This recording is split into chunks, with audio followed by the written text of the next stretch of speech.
Welcome back to the deep dive. So, if the last few sessions felt a bit like we were gathering and analyzing ingredients, Do all the prep work, right? exactly, all the prep, the market research, understanding the competitive landscape, spotting those trends, well, today is the day we actually start cooking. I like that analogy. It's a critical shift. We're moving from, the whiteboard analysis to initiating tangible activities, things that fundamentally improve a product portfolio and drive genuine business unit growth. And that's the key. Analysis is necessary, but is ultimately meaningless if it doesn't translate into focused, profitable action.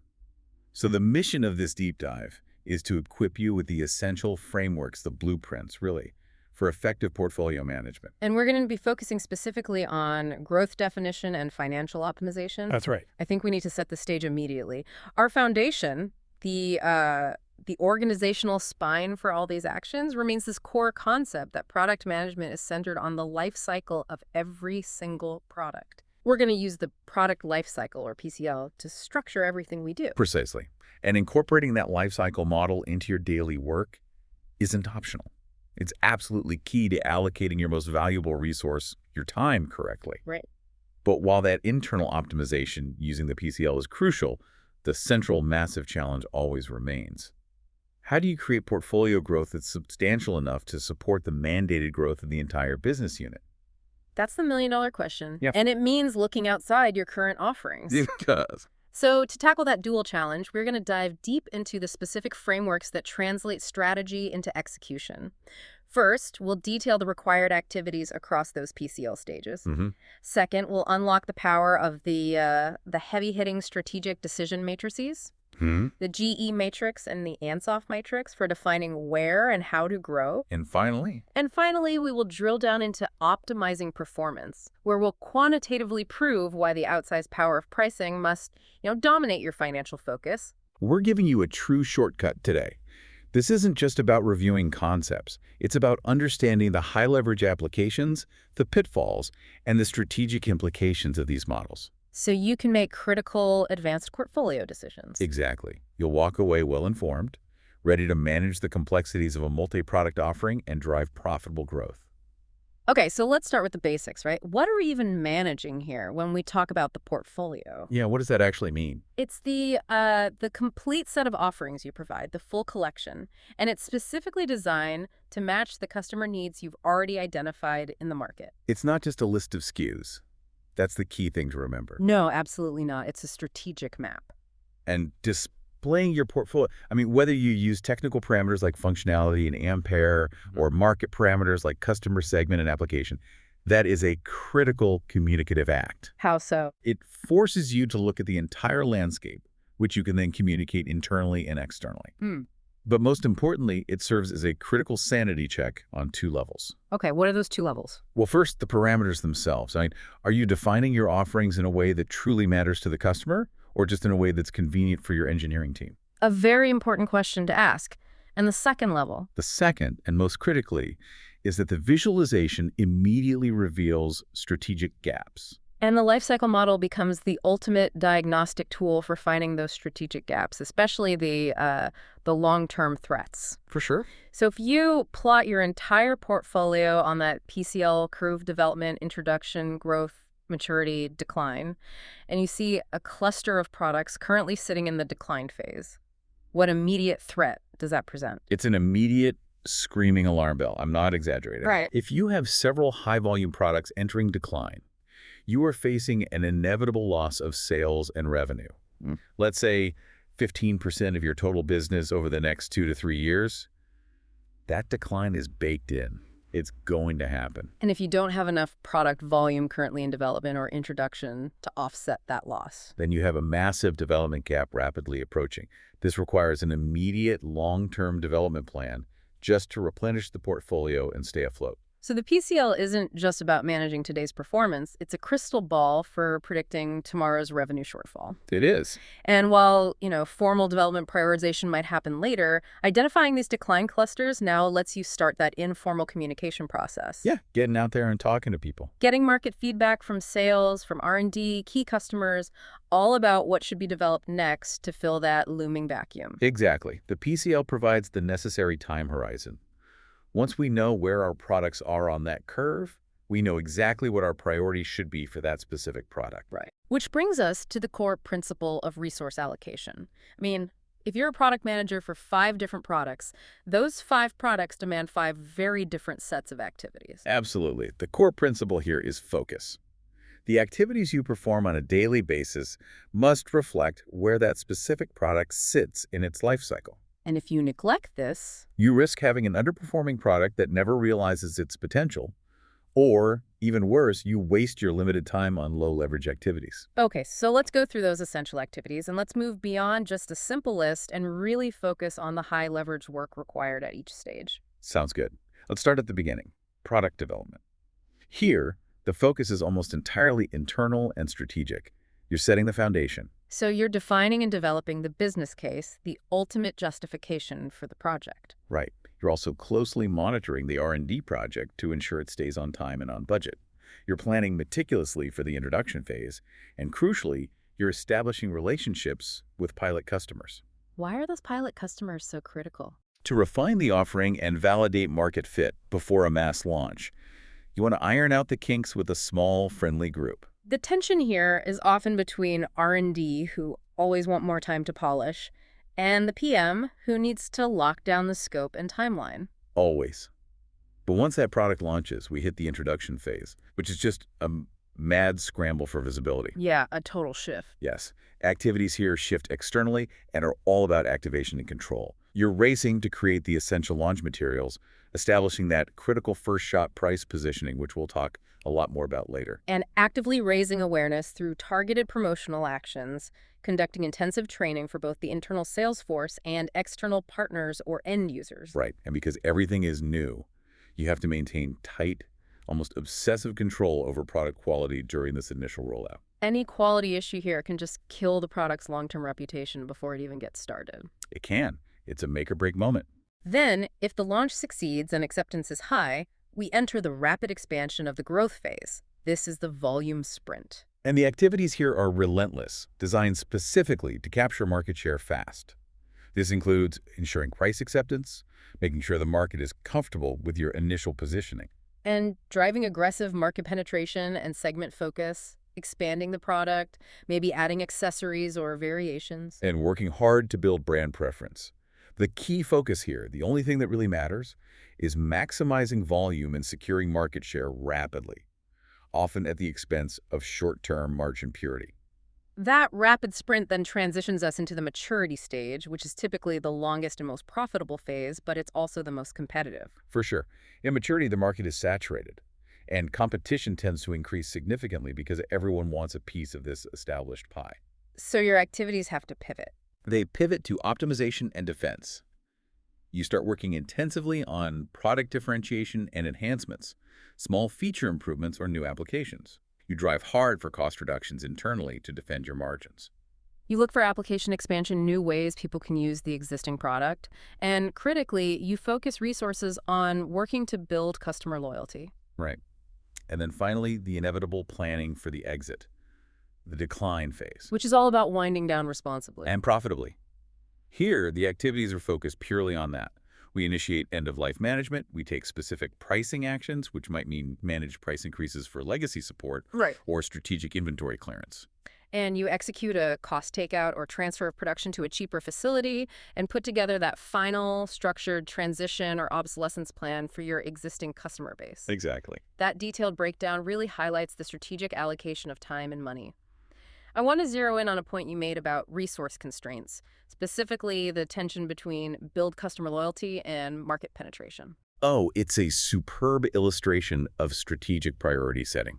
It's all driven by scarcity. Right. The strategic suggestion is to focus resources in the growth phase purely on rapid market expansion and penetration. Why not start loyalty programs immediately? I mean, loyalty seems like a benefit regardless of the stage. And you're absolutely correct that building loyalty is always beneficial, but time and resources are fixed. They're finite.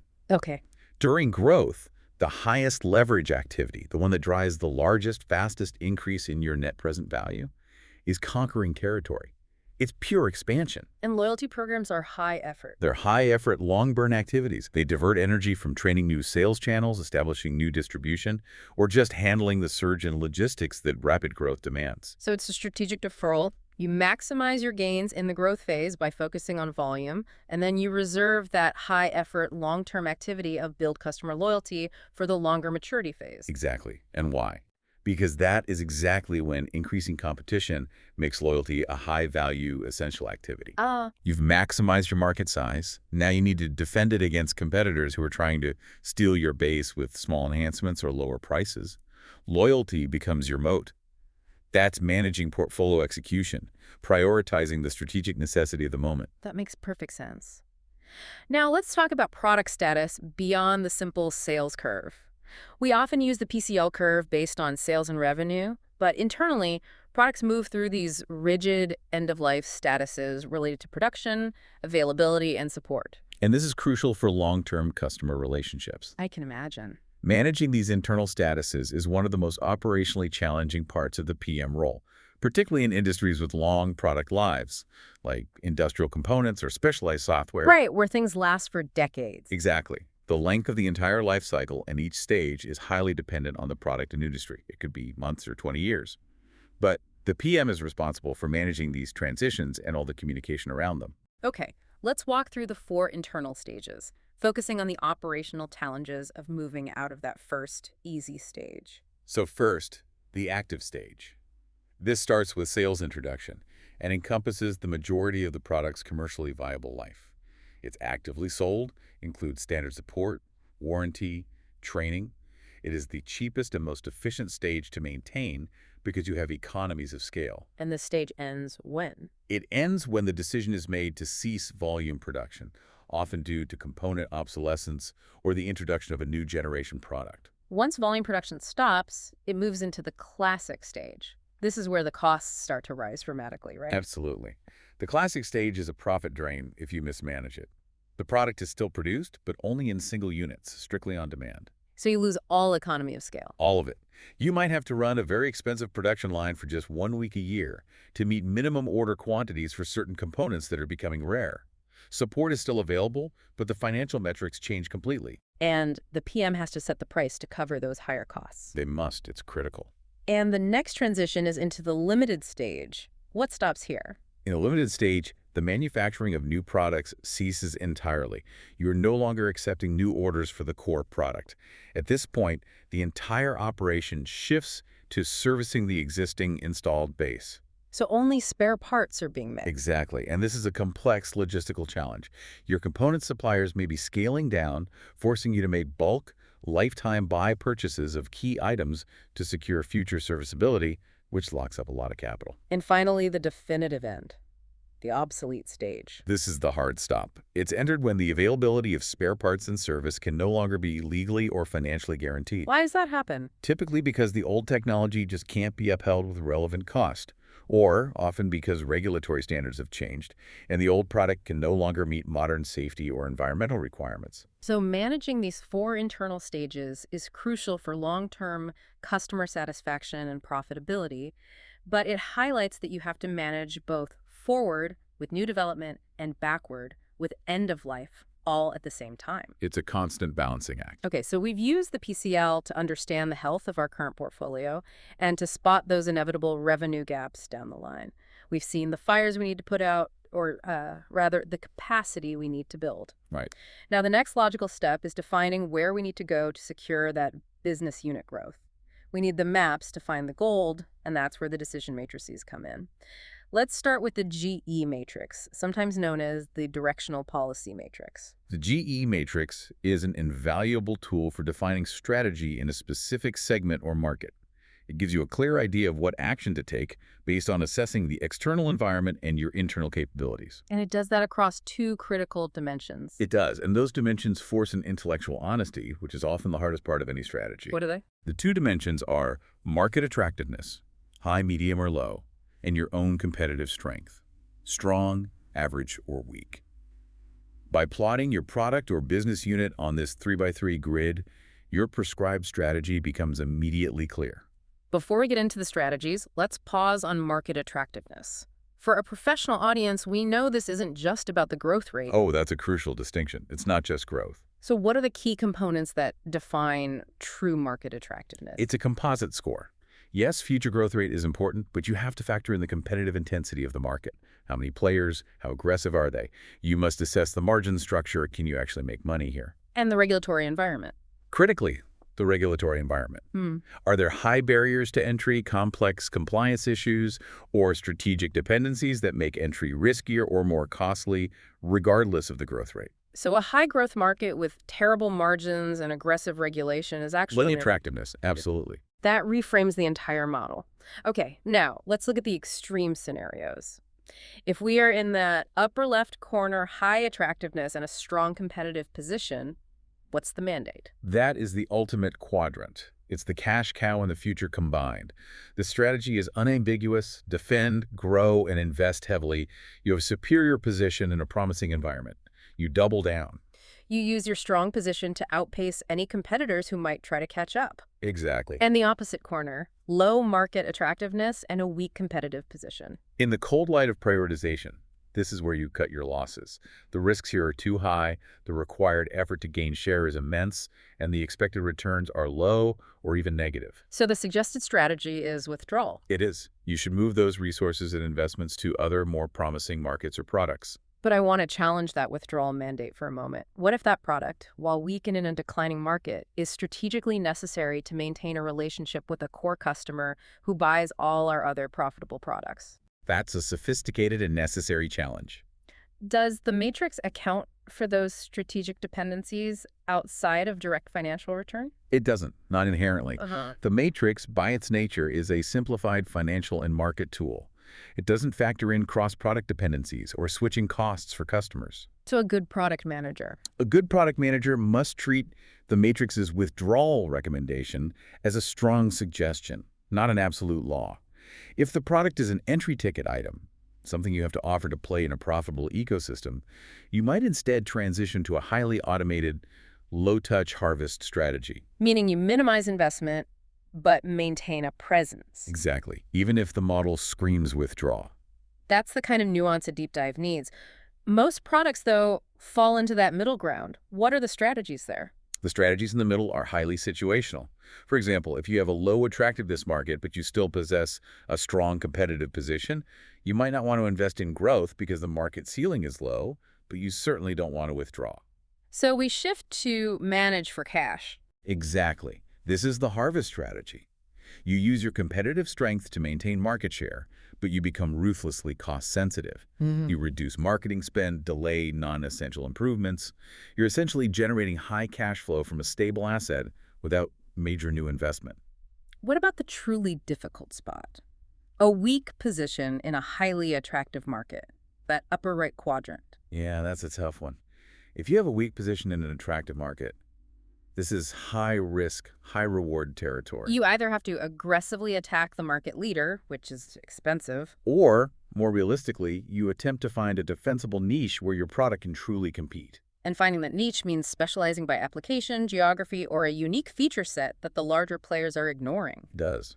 And if, after deep analysis, no viable niche or pathway to competitive advantage is found, then despite the market's attractiveness, you still must withdraw, because resources spent here will simply evaporate. So it sounds like the GE matrix is less about telling you what to do and more about forcing you to ask the right, difficult questions about your current standing. Precisely.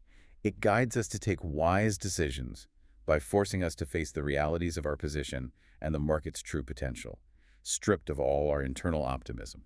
Okay, moving on from strategic positioning, let's look at the second essential growth matrix, the Ansoff matrix. This one specifically focuses on volume and revenue expansion, the how of growth, categorized by risk. Right, the Ansoff matrix is focused on two different dimensions. The offer, existing, modified, or new, versus the markets, existing, expanded, or new. By charting these, we explicitly link our growth strategy to a clear risk profile. Which is essential for planning investments. It is. The fundamental truth of Ansoff seems to be that risk is generally higher in new markets and/or with new products, but the expected returns, if you're successful, are also commensurately higher. It's the constant trade-off in growth strategy. Consider the least risky quadrant, bottom left, market penetration. This involves staying on your existing markets with your existing offer. Exactly. You know your customers, you know your costs. While this is less risky, it gives you limited possibilities to expand your total addressable market size. Your growth is constrained by the current market growth rate and your ability to steal share from competitors. So if you want true expansion, you have to move across or down the matrix. Let's look at market development, where you take an existing product to an expanded or new market. When moving into new markets, risk consideration is vital. Moving into an adjacent market, say, taking a high-pressure pump designed for chemical processing and repositioning it for industrial wastewater treatment, that's usually less risky. Why is that? Because you tend to know more about neighboring markets. Your core technology is stable, and the customer profile is often similar. Okay, now contrast that with true diversification, taking that same pump and trying to sell it into, say, consumer home automation systems. That is a far-off market. It requires entirely new sales channels, regulatory understanding, brand building. The risk is astronomical because you have no established expertise. But the upside could redefine your business. It could. You are starting from zero in both the product and market dimensions. And the same logic applies to product risk in the product development quadrant. Correct. Taking an existing market and offering a totally new product is high risk. The upside is large for developing entirely new products, but the risk of failure, high development cost, and market rejection is commensurately higher.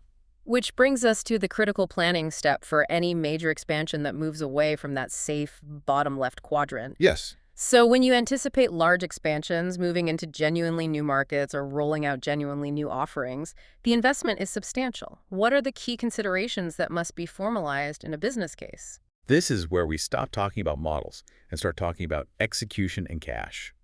You need to ask profound, detailed questions about the investment required. Beyond R&D, you need to budget for market research, new distribution setup, potential regulatory certification, and massive upfront marketing costs. And you have to ask, is our brand known in this new territory? Do we have to hire new staff with niche knowledge? Or can we transfer experienced personnel from our home market? Exactly. Because the scale of commitment and risk involved in these large expansions is immense. Building a comprehensive business case covering clear expectations, necessary investments, and critical success metrics is absolutely vital. You can't just jump into the diversification quadrant without serious financial planning and internal alignment. Building these matrices, analyzing the PCL, determining whether we harvest or invest or dive into a new market, all of this requires a massive amount of internal documentation. You have to prove your choices aren't just based on gut feeling. Absolutely. Good practice dictates that you document all your information gathering, your analysis, and crucially, the rationale behind the decisions you make. Over time, this builds up to be a considerable document, your strategic brief, that forms the indisputable basis of your strategy and defends your resource requests. So what makes that final communication document, the one that drives the business forward and gets approved by leadership? What makes it compelling? It needs to be more than just a data dump. It has to have a clear narrative flow. It should include previous achievements to build confidence, the current status of the market, detailed financial projections, a clear, unbiased assessment of internal and external factors driving change. And critically, a plan forward on multiple areas. Yes. This plan must cover the product development roadmap, the global footprint strategy, and clearly define the financial improvement areas you are targeting. This document is the ultimate strategic output of all the analysis we've discussed so far. Okay, so we've established where we are and where we want to go using the PCL and the decision matrices. Now we have to focus on the absolute financial imperative, ensuring that the journey and the existing portfolio is profitable. This is the PM's ultimate responsibility, and it's sometimes forgotten amidst the excitement of new features and launches. Product management is charged with optimizing the product's market position and its financial returns, always consistent with the overarching corporate strategy. And what is at the very core of this entire product management framework? The source material refers to it as the STAR model. Yes. And while we won't get bogged down in defining every element of that specific framework, the key takeaway is that every common product management framework places profitability at its center. It is the sun around which all other activities revolve. Long-term survival depends entirely on having profitable products. It does. And when we talk about profitability, we have to view it holistically encompassing cost, price, and volume, all three. This holistic view means the PM cannot act alone. Optimizing cost, price, and volume requires massive cross-functional teamwork. Correct. Optimizing across the entire value chain, which includes all stages from inbound logistics to manufacturing to sales and service, is a prime example of where working with a cross-functional team is absolutely essential. The PM acts as the conductor, orchestrating these efforts to maximize financial health. So on the internal side, where the cost focus usually dominates, what are some of the higher-level strategies beyond simple make-or-buy decisions? Well, the best PMs look strategically at cost. Yes, reducing direct and indirect costs is constant work, but deeper dives involve initiatives like strategic sourcing, finding alternative, cheaper, or geographically closer suppliers for components. And another major lever is modular design, right? Huge. Structuring products so that components can be shared across multiple products in the portfolio dramatically reduces complexity, inventory cost, and the burden of managing obsolete parts. This collaborative work creates sustainable opportunities to improve financial performance, especially in the maturity phase. But I want to come back to something you mentioned earlier. If we're constantly focused on cutting internal costs, which is the most common activity, we might be missing the biggest lever of all, which is pricing. We need to do a quantitative deep dive on this. We do. Cost reduction is a vital tool, but its impact is limited. I mean, you can only cut costs down to zero. Price, however, has an exponential impact on the bottom line. Let's look at the leverage effect. Okay, give us the numbers. So think of a typical product where cost is, say, 70% of the sales price and profit is 30%. That 70% cost is typically split between variable costs, material, direct labor, and fixed costs like overhead and R&D amortization. Let's assume fixed costs represent 50% of the total cost base. Okay. If you manage to negotiate a 1% reduction in fixed costs, that's great.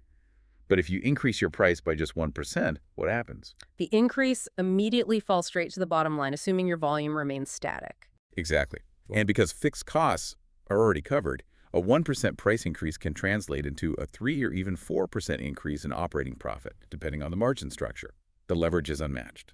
Which is why Martin Oriziello at McKinsey & Co. famously asserted in 1992 that managing price performance and getting pricing right is the fastest and most effective way for a firm to maximize profit. It's a massive statement backed by math.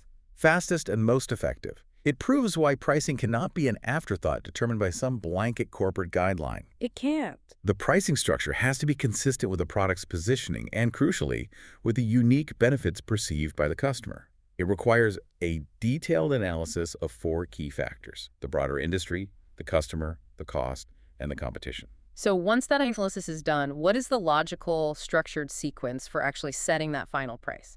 We need to move through the 6 steps, focusing on the logic of the funnel, not just listing them. It starts with the most strategic component. Step 1, select pricing objectives. This is fundamental. Are you aiming for profit maximization, which means a high price and possibly lower volume, or rapid market share gain with a lower price and high volume? Or a quick return on investment, or simply high sales volumes? Your objective dictates everything that follows. It does. If the objective is market share gain, that naturally leads to step 2, determine demand and price elasticity. Right, which is the measure of how sensitive demand is to price changes. Precisely. If you are selling specialized industrial components that are crucial but represent a small part of the customer's total operating cost, demand will likely be inelastic. Volume won't change much even with a price hike. But if you're selling a highly substitutable consumer electronic device, demand is highly elastic. A small price change sends customers straight to your competitor. Exactly. Knowing your elasticity is fundamental to optimizing revenue. Next, the internal perspective. Step 3, estimate fixed and variable cost. You need that clean view of your expenses to determine the lowest floor price you can accept. Then we zoom back out for step 4. Analyze competitors' offerings and market parameters. This is looking at how you want to position yourself relative to the competition, understanding their market share, and assessing external factors. Are you pricing for parity, premium, or discount? Step 5 is where we select the operational tool. Select pricing methods. We'll discuss the 3 essential methods in just a moment. And finally, step 6. Select the final price. This is the culmination of all the previous steps, balancing internal costs, external value perception, strategic goals, and market reality. Let's delve into those 3 essential pricing methods now. The selection of the method really dictates the philosophy behind the final price, and they vary wildly in terms of the effort required from the PM. Let's start with cost-plus pricing. Cost-plus pricing is the simplest method. It's the inside-out perspective. You estimate your cost, and then you simply add a standard markup, often defined by the finance department. So it's fast, easy to justify internally, and provides a clear profit floor. It does. But it pays very little attention to demand, it doesn't consider customer perceived value, and it potentially leaves massive amounts of money on the table if your product provides value far exceeding its production cost. Okay, second method, competitive pricing. This method is externally driven. It's based purely on the toughness of the competition and your specific market position. You are either pricing at, below, or slightly above the key competitor. You're just reacting to their moves. This is common in commodity markets or high-volume, low-differentiation environments. Right. It ensures you remain competitive, but it risks a race to the bottom, and it still fails to capture any unique value you might be offering. And finally, the method suggested for product managers to spend the most time on, value-based pricing. This is where the real leverage is. Value-based pricing, or VBP, is the paradigm shift. It is based on deeply understanding the customer's needs, quantifying the economic benefit your product provides, and then setting a price in relation to the value provided to that customer, not just your internal cost. So if your specialized component saves a customer $100,000 a year in labor costs, You should price based on capturing a percentage of that $100,000 benefit, not just adding 15% to your $5,000 production cost. what's the catch with VBP? It sounds like the superior method, but it must require significantly more upfront work. It does. It requires massive upfront market research to genuinely quantify that value. You need data to back up your claim that you're saving the customer time or increasing their throughput. And it requires strong alignment between product, marketing, and sales. For sure. They have to consistently communicate that quantified value.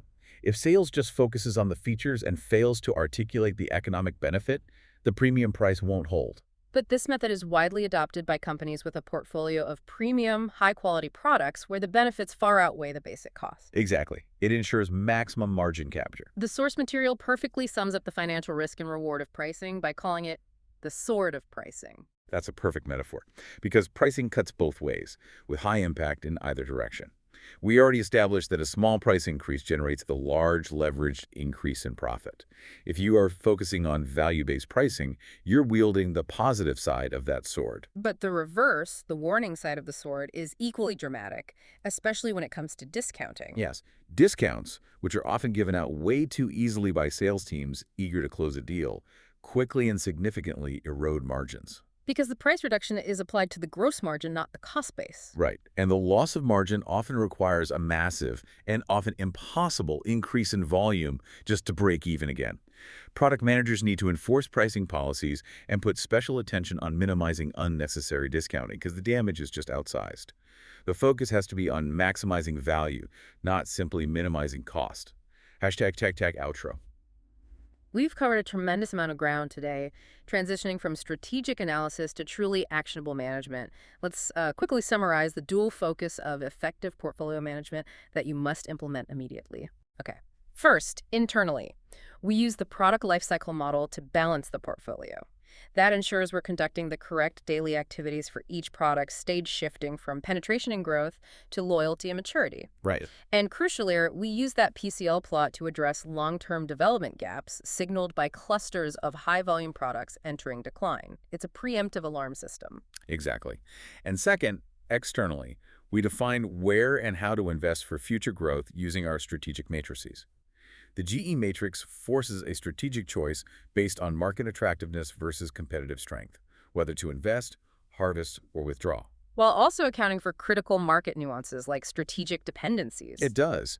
And the Ansoff matrix guides volume expansion by mapping risk against existing or new products and markets, providing the justification for those large, resource-intensive business cases. And finally, we established that optimization requires a cross-functional view of cost, volume, and especially price. We cannot ignore the quantitative data. Price is the most powerful single lever for maximizing profit. Understanding the 6 steps to pricing and focusing your efforts on value-based pricing ensures you are capturing the value you create, rather than just covering costs or matching competitors. Knowing the leverage effect is half the battle. But you must then ensure your internal structure and processes allow you to capture that value effectively. So as you wrap up this deep dive and consider your own priorities for the week ahead, let me leave you with a provocative thought based on the material we just covered. We noted that profitability is the center of the PM framework, and empirically, pricing is the fastest way to boost profit because of that massive leverage effect. Okay.